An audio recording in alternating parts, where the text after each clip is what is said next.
primero que todo, pues igual como los colegas que pasaron antes, quiero agradecer al Humboldt y a Maylin por invitarme. Y antes de comenzar quería pues, mencionar dos cositas con relación a esta primera, al título y a las personas aquí involucradas.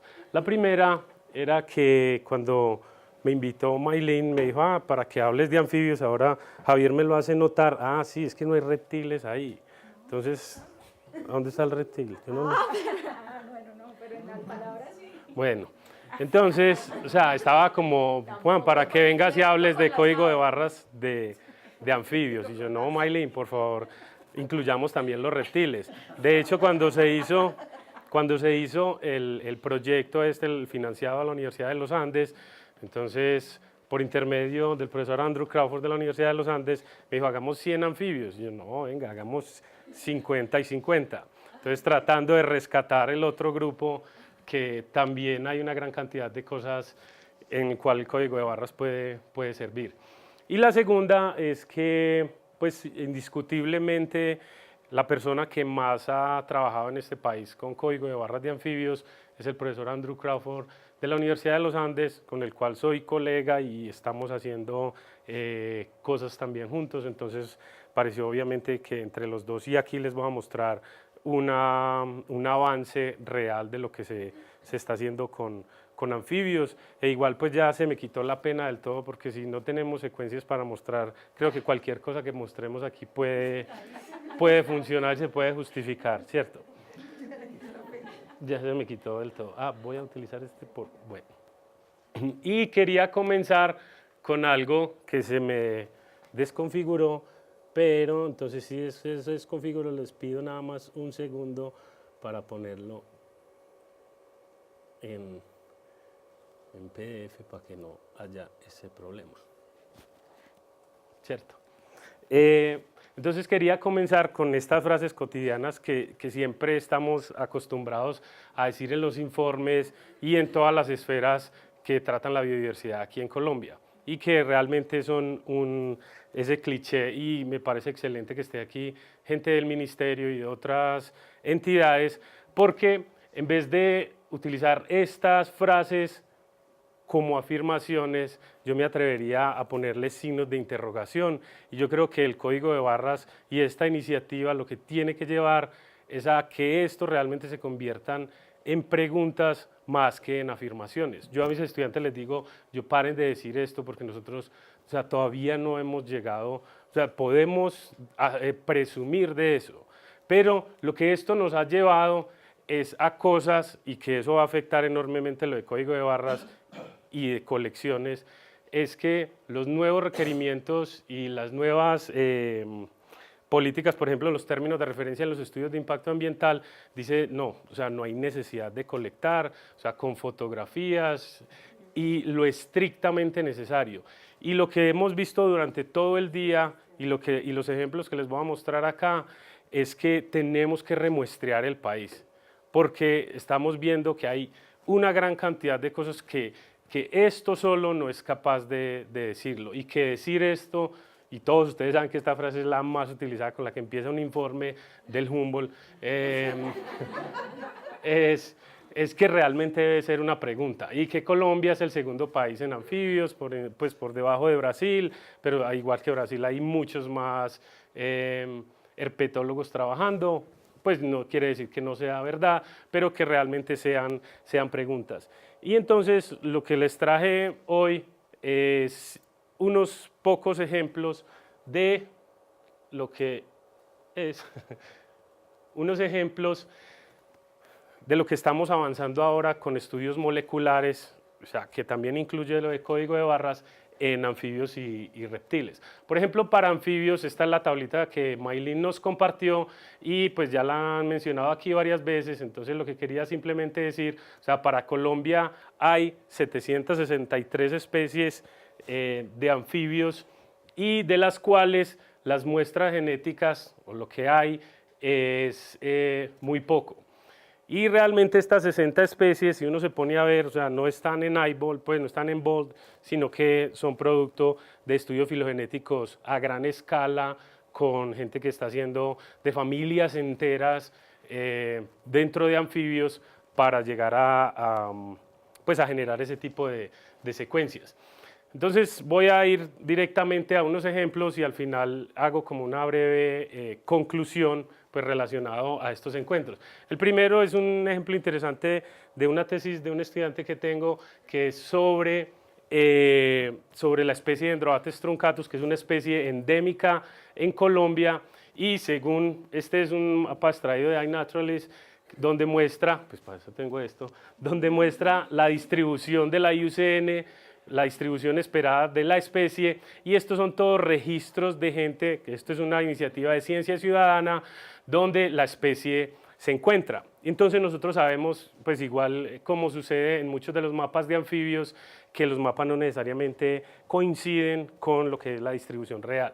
Entonces nosotros nos llevó a...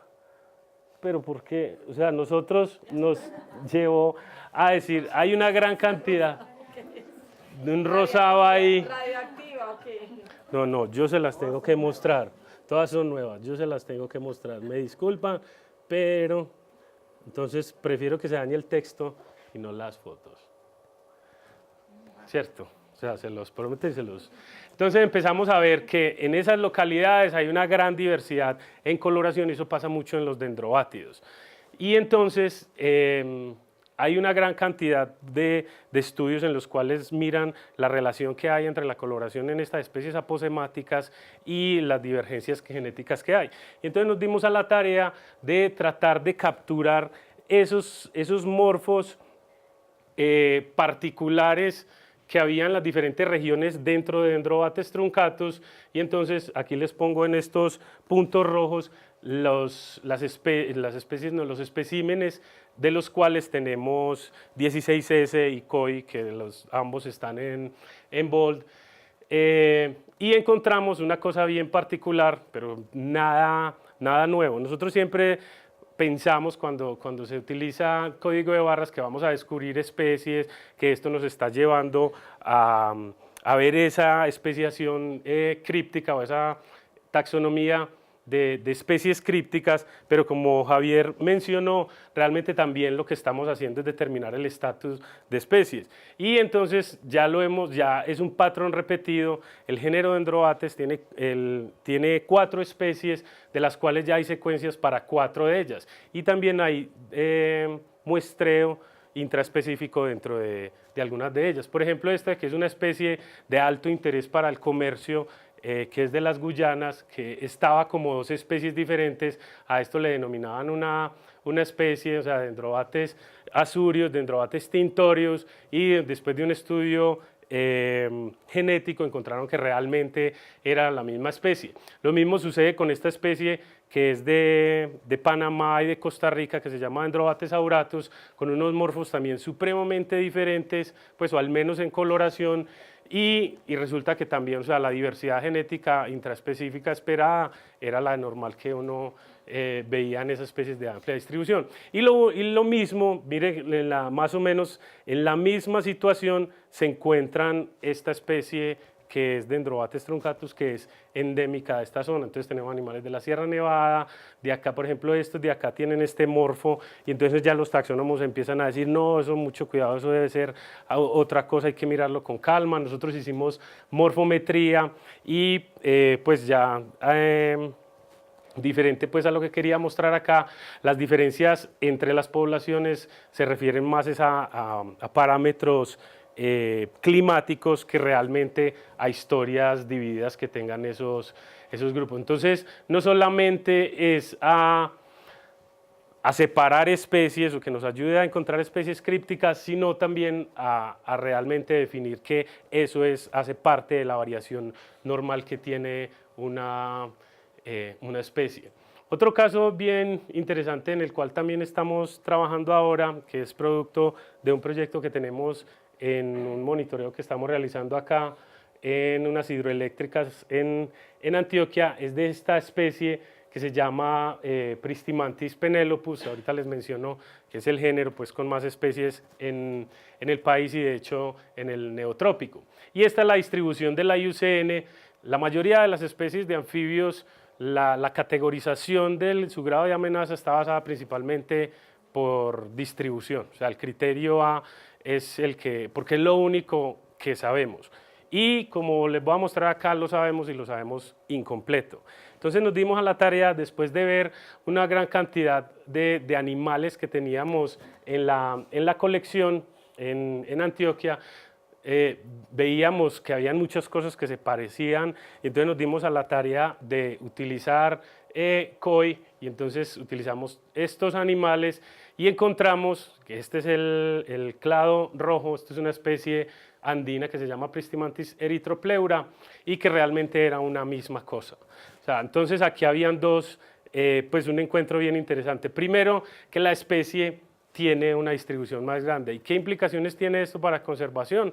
Que se sale de vulnerable a preocupación menor. Y eso, a veces entonces dentro de la conservación uno dice, eso es lo que nosotros no queremos. Nosotros queremos partir especies y que cada una tenga un valor para la conservación.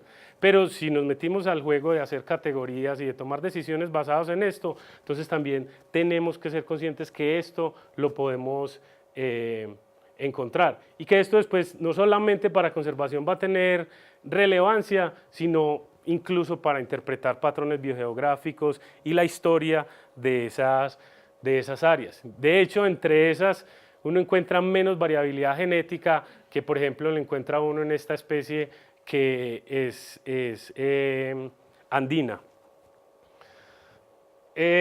Pero también encontramos el otro lado, o sea, el lado que generalmente nosotros queríamos ver con código de barras, y es tratar de descubrir esa diversidad escondida que hay en los linajes. Y acá, este es un estudio pues liderado por Andrew, donde es realmente, o va a ser el primer artículo específico de código de barras en Colombia, y que está pues en proceso pues de finalización. Simplemente, o sea, no hay que interpretar ese árbol ahí tan feo que no se entiende nada, simplemente es para decir que es un árbol grande, o sea, que fue un muestreo bien detallado de un gradiente que cubre la vertiente occidental de la cordillera oriental y la vertiente oriental de la oriental. Entonces, ellos se dieron a la tarea de hacer lo que estos análisis de Barcoin y tratar de describir y de encontrar esos bins que nos mencionaban en la mañana, que esperábamos verlos en el almuerzo, pero solo los vimos en la descripción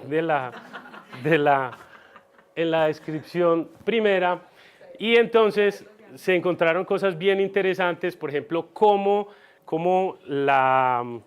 las dos vertientes tienen cosas completamente diferentes, o al menos son unidades que por los algoritmos en los cuales definen esos vinos o definen esas especies, hacen que descubran esa diversidad en grupos que aparentemente son muy parecidos, pero que utilizando esos datos moleculares muestran bien esas separaciones bien particulares.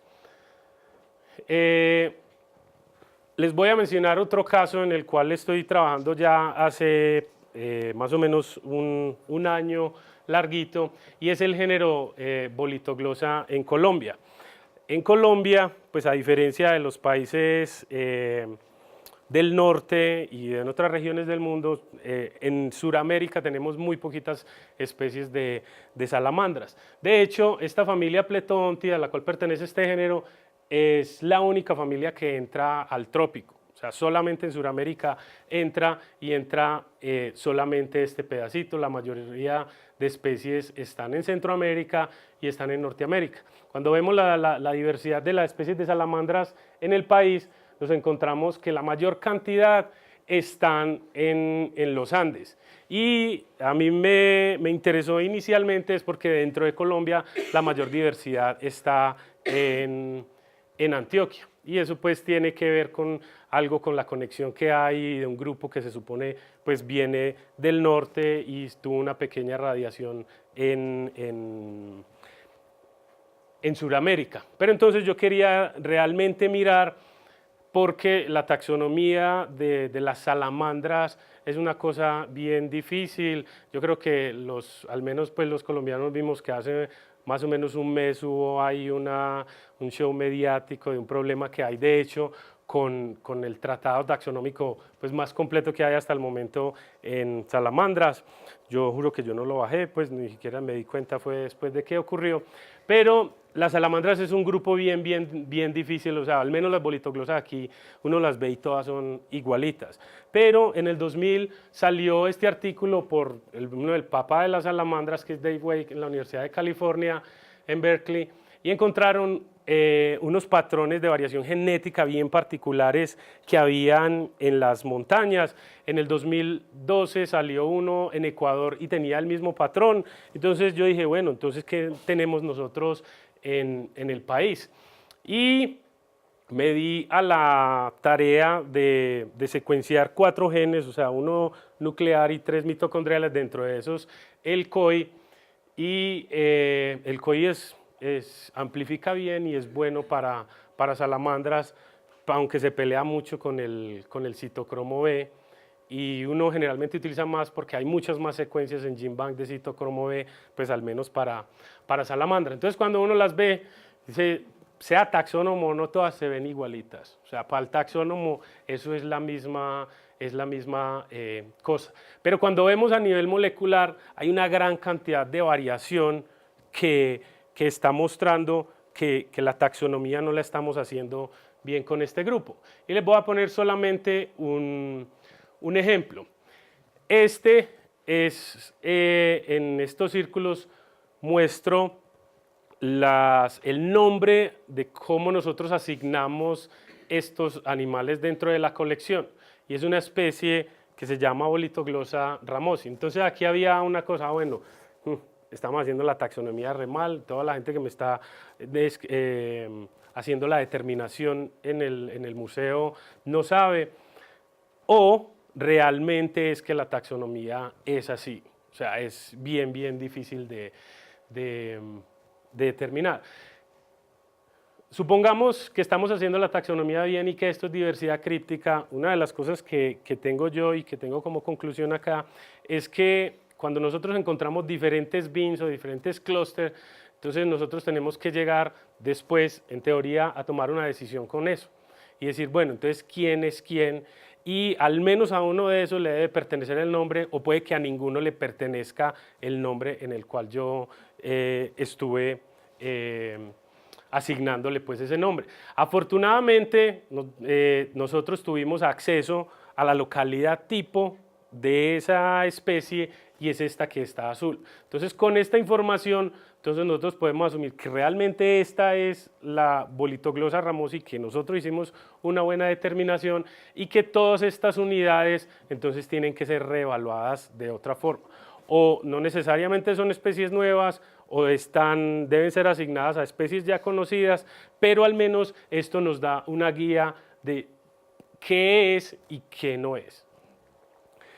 Otros resultados interesantes que encontramos fue que en esa alta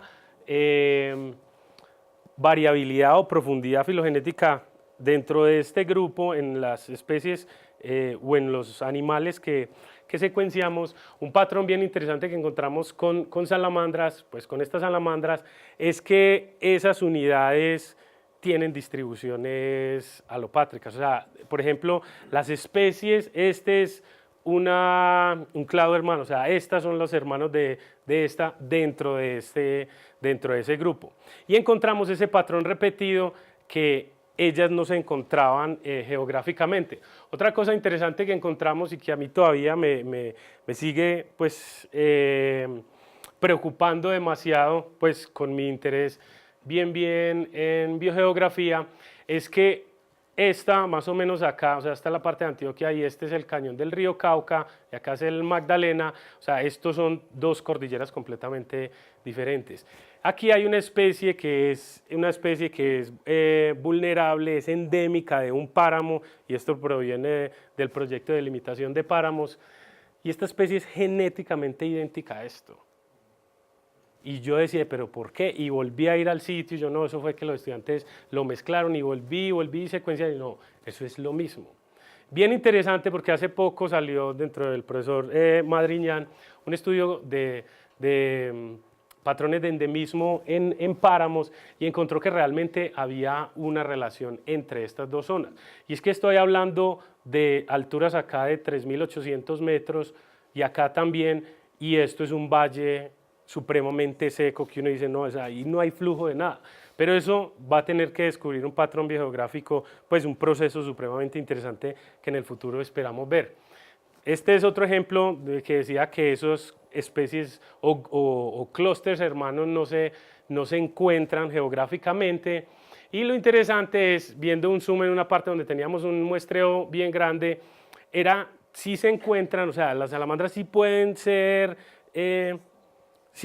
simpátricas, pero no con su más relacionado, sino con un linaje de otro lado. Pero el problema es que como la taxonomía de esto es tan difícil, uno va a un sitio y uno cree que solamente, no, eso es la misma cosa.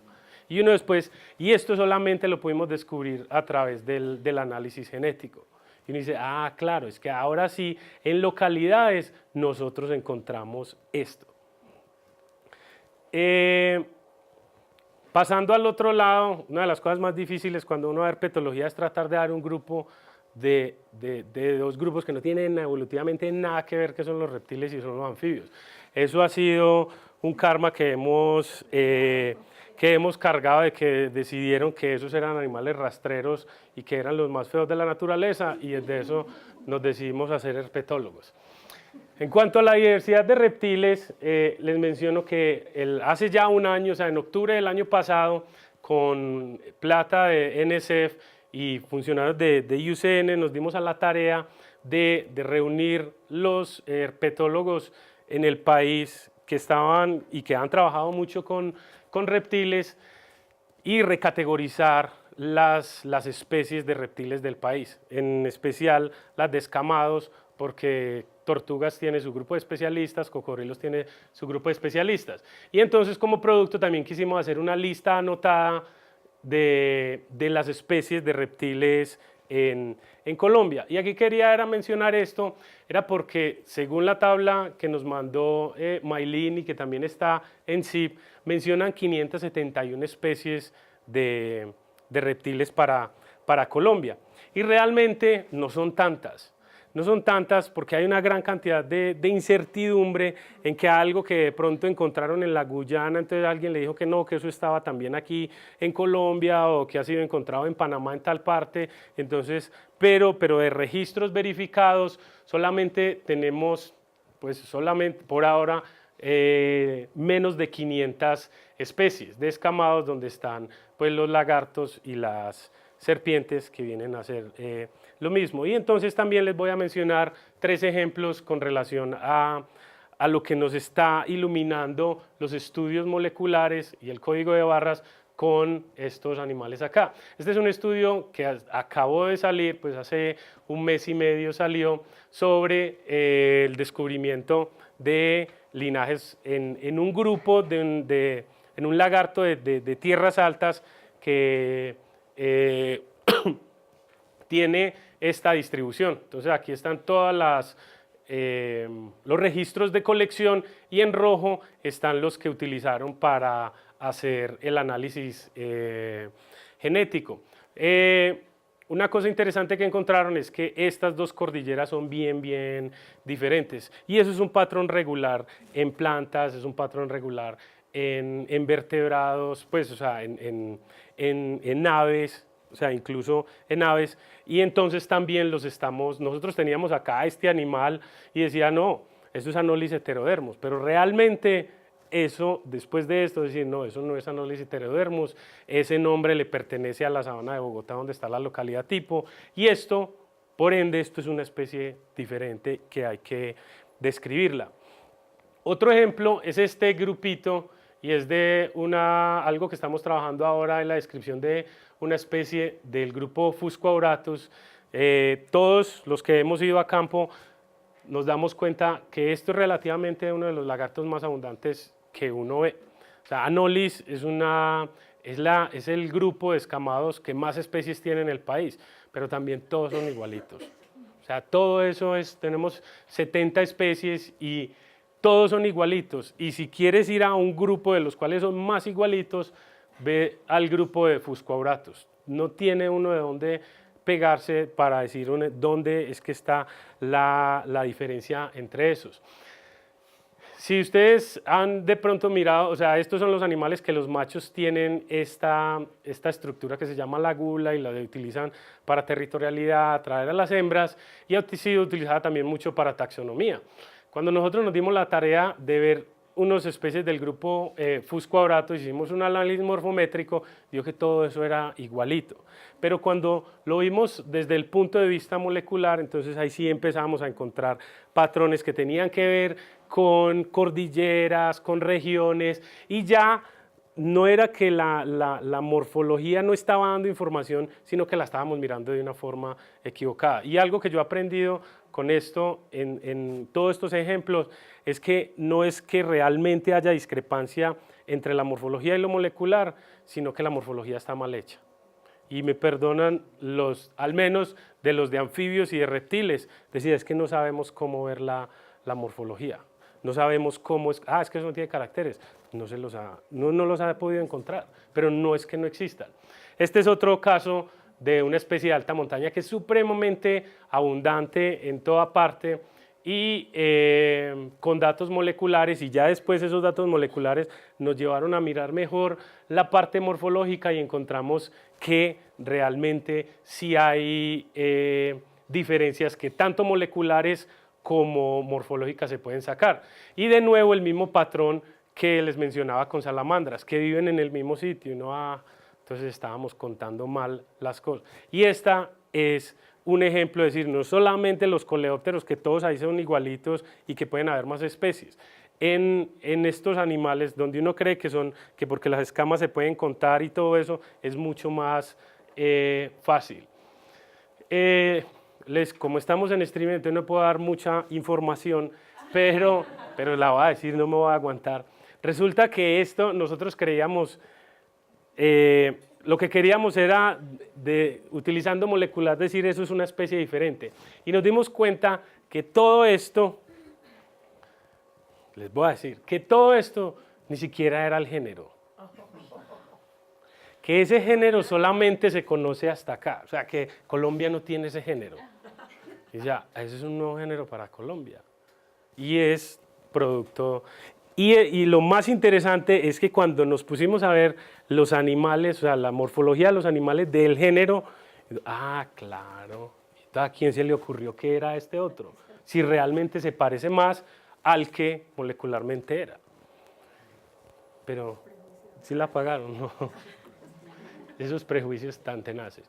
Y finalmente quiero terminar con un ejemplo del que yo empecé a trabajar interesado en especiación en el doctorado de especiación de vipéridos en Centroamérica y ahora mirando en Colombia, y tenemos un ejemplo de un estudiante que recientemente presentó con el género Portidium, que es la patoco, que es una especie de interés en salud pública porque causa accidentes ofídicos, y encontramos que todo lo que nosotros vemos morfológicamente realmente hay unos patrones como genéticos que se encuentra a lo largo de su distribución, que todavía nosotros no sabemos realmente los límites geográficos o genéticos, mucho menos morfológicos de esos clados, pero que están empezando a dar luces de qué es lo que puede estar sucediendo.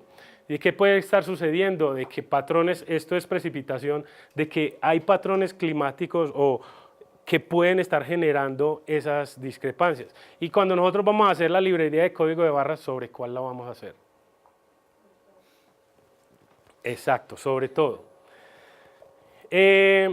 Y entonces aquí decidimos, bueno, entonces si vamos a empezar a hacer todo esto, porque hay una gran cantidad de puertas para abrir, entonces me dice, bueno, ¿y entonces dónde están los tejidos que vamos a utilizar para esto?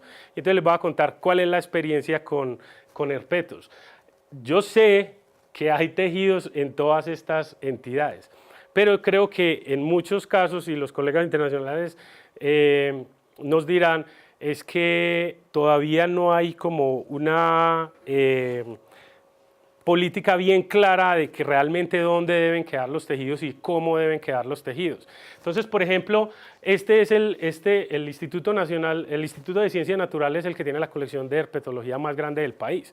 Y si nosotros sabemos algo de los anfibios y reptiles del país, es por lo que hay en el Instituto de Ciencias. Pero el profesor John Lynch, que es por él que nosotros sabemos y estamos en el segundo lugar de anfibios de Colombia, él es taxónomo tradicional y entonces no le interesa eso. Entonces, ¿qué pasa? Van a colectar a campo, a él le interesan los ejemplares, todos los ejemplares están en el ICN, pero los tejidos, los estudiantes se quedan con los tejidos. Entonces uno dice, bueno, ¿y entonces qué pasa con eso? Entonces, si no hay interés dentro del museo y políticas claras, eso sucede. Por ejemplo, en el museo que yo manejo, yo digo, si usted se va a quedar con el tejido, entonces no traiga el ejemplar acá, porque después usted va a publicar o quiere pagar favores con, pues no sé qué quiere hacer con eso, pero ese espécimen, eso es parte del espécimen y como tal debe ser parte de la colección. En la Javeriana me estaba contando Javier que hay una colección relativamente pequeña porque todavía no hay pues como mucho interés en cuanto a anfibios y reptiles. La Universidad del Valle también, pues los colegas ya están colectando, pero no tienen una política bien establecida de cómo mantener los tejidos. Ahora en colaboración con un profesor de la Universidad del Magdalena que estamos interesados en mirar la diversidad genética de la Sierra Nevada de Santa Marta, entonces ya está, en conjunto con el grupo herpetológico, estamos mirando de cómo realmente hacer protocolos bien establecidos para eso, y la Universidad de los Andes con Andrew Crawford, que él sí es bien organizado como eso. En el caso de nosotros, que es el único que puedo hablar, ¿dónde están los tejidos? Los tenemos allá, son parte también de la política que tenemos de préstamo y de uso del museo, y es enfocado no a todo el país, como verán, pues siempre, o sea, no es por regionalismo, pero sí que la plata nos la dan para allá, por los frijoles. Entonces, como conclusiones preliminares, lo que quiero resaltar acá es que menos del 5% de las especies tienen barcodes, eso lo vimos en la tabla que nos mandó Maylin, y que cada vez que se analiza la diversidad molecular de una especie destapa problemas taxonómicos. Yo no sé si eso es bueno o es malo, pero eso es lo que estamos encontrando. Que el barcoding es fundamental para anfibios colombianos porque no hay muchos taxónomos, de hecho apenas están terminando sus doctorados los buenos taxónomos de anfibios en el país y tenemos que crearle posiciones aquí en el país. Esa estructura genética está iluminando patrones biogeográficos no esperados y que los reptiles son tan descuidados que no aparecen ni acá ni cuando me invitaron dijeron que los incluyéramos. Sí, no, espéreme, no, ya, yo sé que estamos, y no se me vayan, que tengo derecho, porque gracias Javier por dejarme de último. Otra cosa que es supremamente fundamental es que este género, que es el que más, o sea, en Colombia hay más de 200 especies de ese género, 200 especies de ese género, uno como las, no, en total. Sí, en total 400, pero en Colombia son más de 200. Y son del mismo género, y eso es igualito. Y el problema no solamente es eso, sino que la taxonomía está basada en animales adultos. Y este género es un género que, no como nos lo enseñan en las cartillas en primaria, que tienen renacuajos. No, ellos no tienen estados larvarios. Ellos tienen desarrollo directo, es decir, del huevo sale la ranita pequeñita. Y nosotros, cuando vamos a colectar, de hecho, desechamos esos, pues no que desechamos, sino que no colectamos esos animales porque sabemos que por morfología nosotros no podemos determinar un animal de 3 milímetros, porque así sea totalmente formado, no tiene las características que tiene un adulto. Con barcoding eso se podría solucionar y podríamos llegar a encontrar especies como lo han encontrado en Indonesia, que los adultos son de 9 milímetros, o sea, un adulto de rana. Nosotros aquí todavía no tenemos eso porque no tenemos la capacidad para eso. Y las larvas, como ya lo han mencionado con peces y con otros grupos que pues, se van a beneficiar de eso. Y finalmente quiero dejar solamente dos antes de... es que los retos de barcoding para herpetos de Colombia es que los colectores de especímenes no están bien entrenados en la colecta de tejidos. Mucha gente está saliendo a campo y ahí uno les llega, ay, profe, yo quiero hacer esto, y cuando después de que hace uno todo el downstream de secuenciación y va allá y dice, esto era un lagarto, ay, es que mezclé el número. O sea, la gente debe saber eso, y eso no es tan raro como uno esperaría. Eso no es tan raro como uno esperaría, es porque ellos creen simplemente, no, es de coja la pata y échela y listo. Entonces hay que entrenarlos muy bien. Los tejidos, como ya les mencioné, aún son mantenidos por colectores. Hay solo 2 laboratorios que yo conozca en el país que están activamente haciendo el trabajo, o sea, y es con dinero de otros proyectos. O sea, lo único que hemos tenido son esas 100 especies, pero todos estos ejemplos que les mencioné acá, de hecho son de delimitación de páramos, pues de otras cosas. No, de Humboldt sí. Y una cosa que tenemos que hacer es integrar eficientemente secuencias en los museos, porque no está bien, no dice, es que eso ya lo secuenciaron, pero nosotros cómo nos damos cuenta a veces que el voucher ya realmente fue secuenciado. Hay que remuestrear la herpetofauna del país, y no solo la herpetofauna, sino todo. No podemos decir es que ya está, usted ya sabe, ahora que estamos tratando de aplicar a un fondo del BID, dice no colecte porque es que eso ya se sabe. Dice no, entonces ¿cómo lo vamos a lograr? Las localidades tipo son fundamentales porque tiene que continuar la taxonomía, o sea, no podemos dejar bins por ahí fantasmas, sino que tenemos que llegar a una... y entonces también quiero pues agradecer a los que nos han ayudado para generar todas las secuencias, y a ustedes por aguantar 30 minutos exactos. Muchas gracias.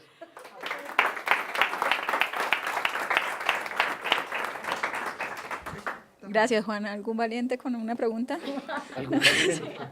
Bueno, sí, se me hace muy interesante que llegas a las mismas conclusiones que todos los taxónomos, sobre todo, no valía la charla. aunque sean diferentes o algo así. No, pues eso de llegar a, por ejemplo, los tipos, que son tan importantes, los topotipos en todo caso, ¿no? Que, por cierto, no son reconocidos por el Código Internacional de Nomenclatura, pero que es muy importante para nosotros trabajar porque el material original normalmente no se puede secuenciar en muchos grupos, y eso es de gran valor para el tipo de trabajo que estamos haciendo. Entonces ahí hay mucha gente que ya está tratando de enfocarse a esto de los tipos. Por ejemplo, con el proyecto de iBold, de las secuencias, de las 100 secuencias que están ahí en Bold del museo, yo decidí no secuenciar nada de tierras altas, porque yo sabía estos problemas, y yo decía, cuando me decía, hagamos esta secuencia de referencia, y yo, ¿de referencia de qué? Pues yo puedo decir esos prismantes permistus, pero es prismantes permistus. Entonces dije, no, hagamos de tierras bajas, porque en tierras bajas también hay, pero esa taxonomía, porque son especies de amplia distribución, entonces yo digo, empecemos ahí, y empecemos con las especies que realmente no tenemos pues problemas taxonómicos para poder crear una referencia, pero no de cosas que nosotros todavía no tenemos la más remota idea, porque si no vamos a llenar la base de datos de bins sin poder comparar. Pero tienen los especímenes. Claro, todos los especímenes están. Es que yo veo que el futuro de muchos taxónomos, dicen que el mejor lugar para un taxónomo para bucear y encontrar cosas es un museo.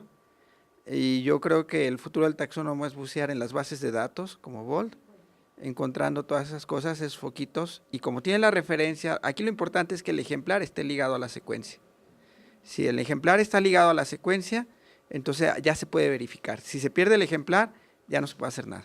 Lo que pasa es que yo no soy taxónomo, pero hay que reemplazar a los taxónomos, porque ahorita mencionaban, no, espérenme, en el sentido que es un cambio cultural. Por ejemplo, creo que tú hablabas o sea, ya están las herramientas, por ejemplo, para mirar los clústeres y curarla, pero realmente meterle la idea a un taxónomo tradicional, que él va a hacer una curación sobre una cosa digital, eso es un cambio cultural. No digo que no va a pasar, pero es un cambio cultural que tenemos que empezar en los programas de pregrado ahora, de mostrar cómo hacer esto.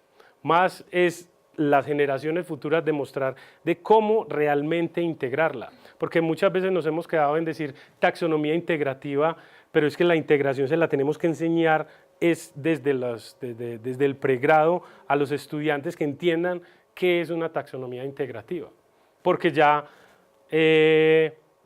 como decía la profesora, o sea, Marta Wolf dice, no, es que así fue que yo contando pelos y genitalia y todo eso, entonces nosotros mismos también nos tenemos que cambiar culturalmente de cómo esto va realmente a ser integrado.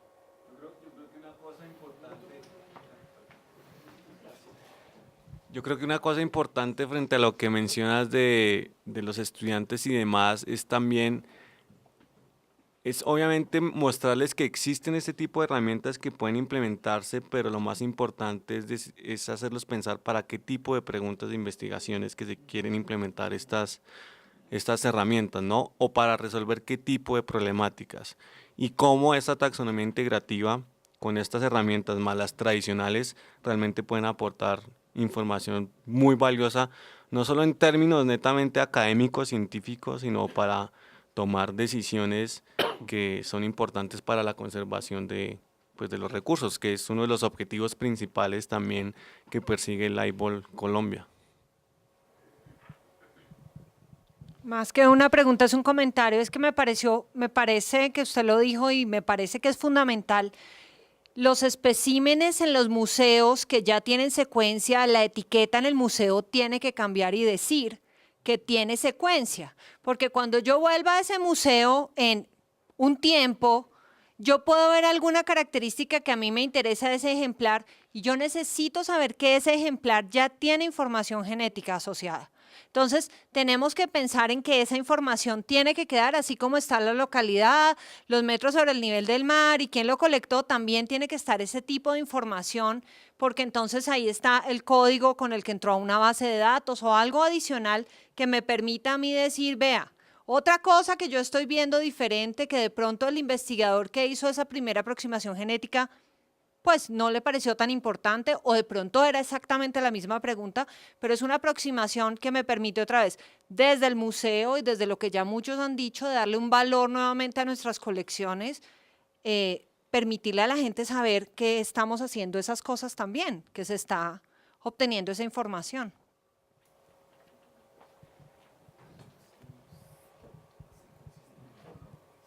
Yo concordo totalmente con esta afirmación que es necesario tener en las etiquetas en los museos los números. Pero el problema mejor para esto, claro que hay una cierta problema con los curadores de museo que no quieren poner ahí información que está muy, no es directamente relacionada con la localidad, pero el mejor problema tiene que ver con la tradición de los geneticistas y biólogos moleculares que trabajaban tradicionalmente en un sistema en que el estudiante hacía el análisis molecular y al final de su tesis tenía que poner todas las muestras en la basura y ahí el próximo hace un nuevo muestreo.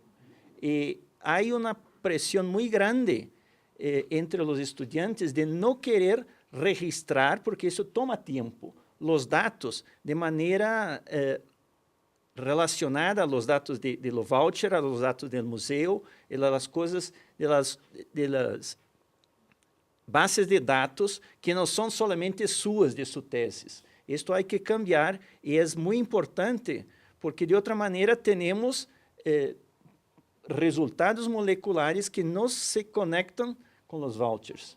Incluso nosotros tenemos una colección de tecidos hace algunos años y frecuentemente nosotros tenemos el problema que cuando en parcerías cedemos el uso de las muestras, cuando sale publicado ocurre de todo. Los números están cambiados y en algunos casos los créditos son dados a otras instituciones, porque no hay entre los biólogos moleculares una buena tradición de mantener los datos curatoriales asociados a las muestras. Incluso si uno mira en las bases públicas, muchos de los códigos ahí no son códigos de vouchers, son códigos de muestras de proyectos individuales. Así, esto es importante. Y bueno, lo otro que dice que la necesidad de cambio cultural, realmente hay necesidad de pensar cómo hacer el cambio cultural entre los taxonomistas. Porque, por lo general, cuando hay un rechazo al uso de los datos moleculares, lo que sucede es que las personas dicen a priori que no funcionan. No es una discusión basada en evidencia. Y hay que cambiar para ser una discusión basada en metodología y datos. Ahí sí puede discutir si este dado es una sinapomorfía o no. Pero lo que sucede por lo general es la intención de no ver el uso ahí. Y también lo veo en biólogos moleculares, la misma actitud. Yo tengo colegas del área molecular que vienen de ahí que no quieren reconocer especies basadas en datos moleculares.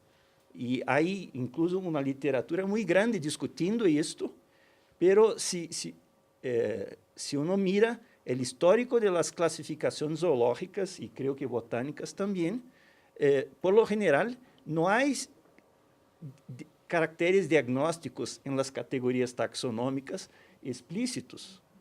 Y los datos morfológicos los datos moleculares tienen la misma ontología como cualquier dato, pero hay que mirarlos, hay que realmente cambiar una cuestión de actitud.